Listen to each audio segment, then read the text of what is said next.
안녕하세요, 단신입니다. 오늘은 지난번에 이어서 기능 안전 설명 드릴 거고요. 오늘 주제는 소프트웨어 유닛 테스트 스페시피케이션입니다. 네, 그리고 여기서 사실 선이 트레서빌리티를 나타내거든요. 근데 지금 보면은 이렇게를 안 그었어요. 근데 이렇게도 있는 게 맞고요.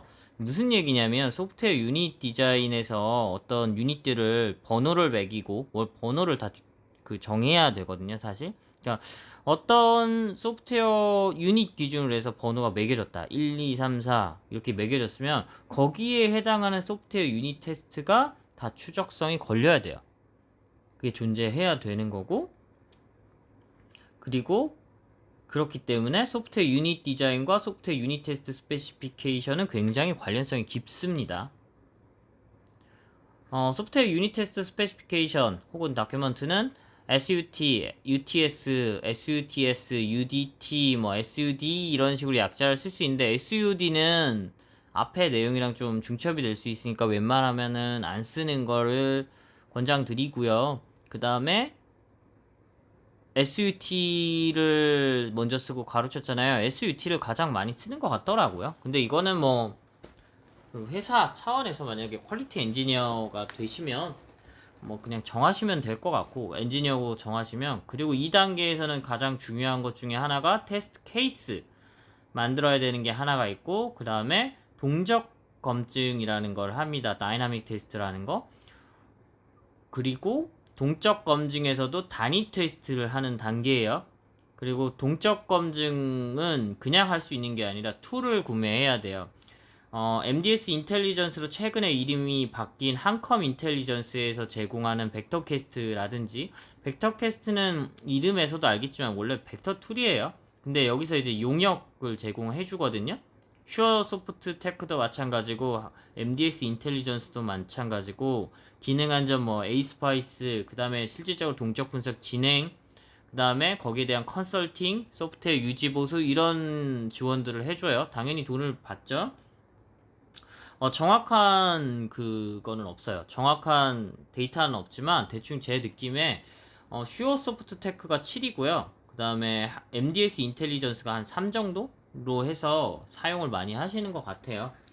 툴은 둘 다 써봤는데 거의 비슷해요, 사실. 근데 MDS 인텔리전스로 사이트가 이름이 바뀌면서 그 그림이나 이런 거 좀 참조할 게 좀 많이 없어졌더라고요. 그래서 오늘은 이따가 뒤에 내용 설명하고 그 슈어소프트 테크 기준으로 아까 한 클릭한 게 있죠. 기준으로 해서 내용 설명 좀 드릴게요.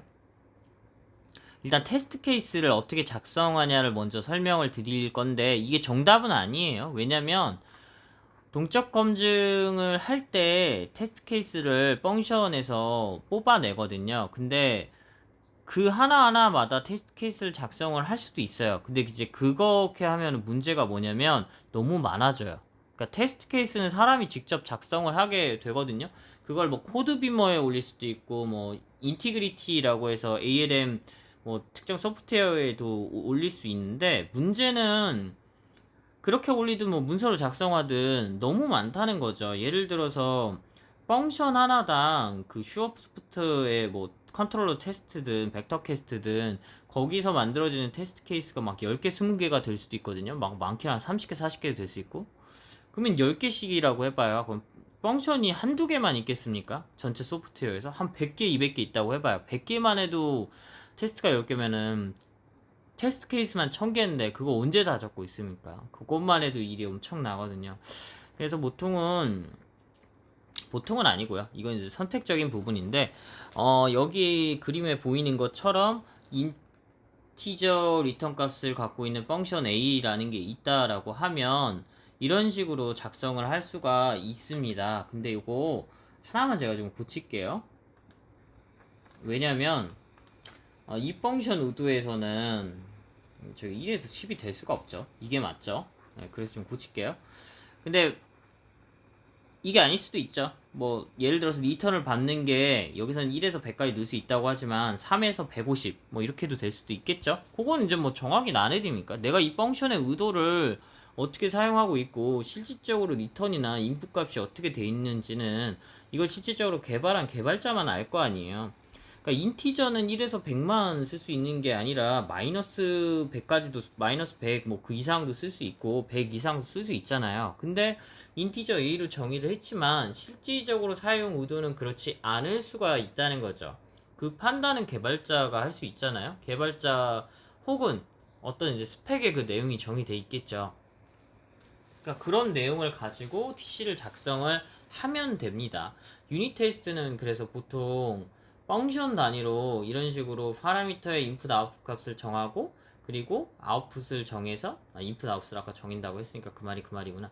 어쨌든 정하고 거기에 대한 디스크립션이라든지 뭐 이 펑션이 무슨 역할을 하는지 그 다음 펑션 네임 같은 거를 작성을 하게 돼 있어요.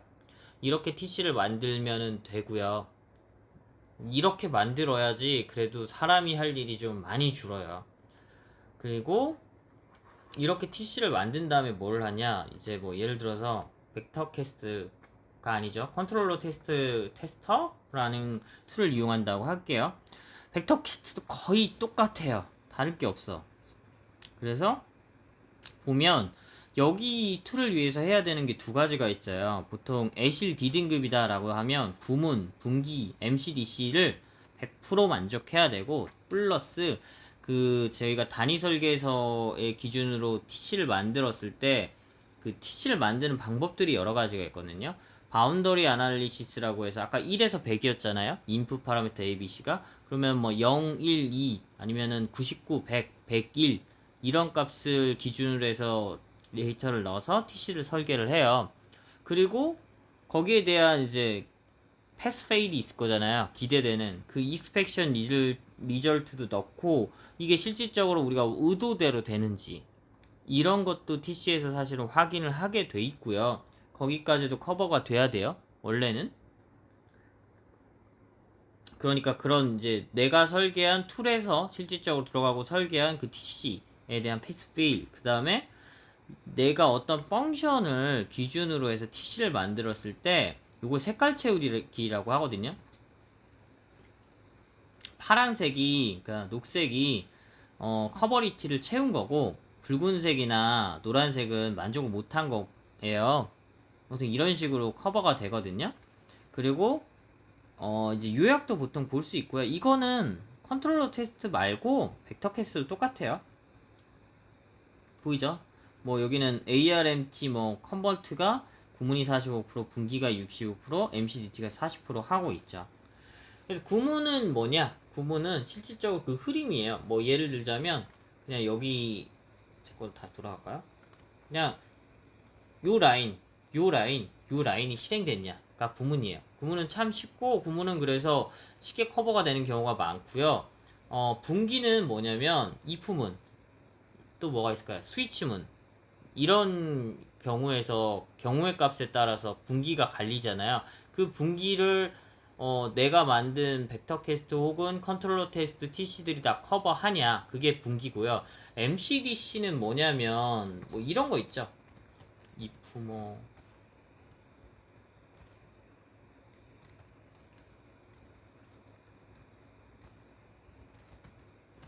이런 게 있다라고 하면 이 A, B, C, D에 따라서 이 if에 대한 최종 리절트가 바뀌잖아요. 그래서 그런 부분에 대한 커버가 다 됐냐 이런 걸 보고, 그러니까 굉장히 MCDC 같은 경우는 복잡해지겠죠. 그런 부분을 확인을 하게 돼요. 단위 테스트는. 그 다음에 보통은 이 툴에서 기능, 아까 전에 말한 이제 인티그레이션 테스트도 하게 되는데, 인티그레이션 테스트에서는 보통 함수의 호출, 그 다음에 함수 호출 하나밖에 없다. 펑션이 실적으로 수행됐는지, 그다음 함수가 호출이 됐는지, 그 중점을 보게 돼 있고, 거기에 대한 TC는 또 따로 만들게 됩니다. 그리고 이쪽 라인이 정말 굉장히 공수를 많이 잡아먹어요. 이 스펙 왼쪽 라인의 V 모델의 왼쪽 라인보다도 몇 배는 잡아먹거든요. 일단 아까 말했듯이 TC 작성하는데도 한참 걸리고, TC 기준으로 해서 아까 툴 벡터 캐스트라든지 컨트롤러 테스트를 돌려서 구문, 분기, MCDC 만족하는 데만 한참 걸려요. 진짜. 그리고 거기에 대해서 TC가 패스필에 대한 것도 확인을 해야 되죠. 이런 작업들이 굉장히 어렵고 공수가 많이 듭니다. 네, 여기까지 단신이었고요. 다음에는 소프트웨어 인티그레이션 테스트 스페시피케이션 대해서 설명을 드릴게요. 여러분에게 좋은 정보가 됐으면 좋겠고요. 네, 오늘은 여기까지 설명드리겠습니다. 감사합니다.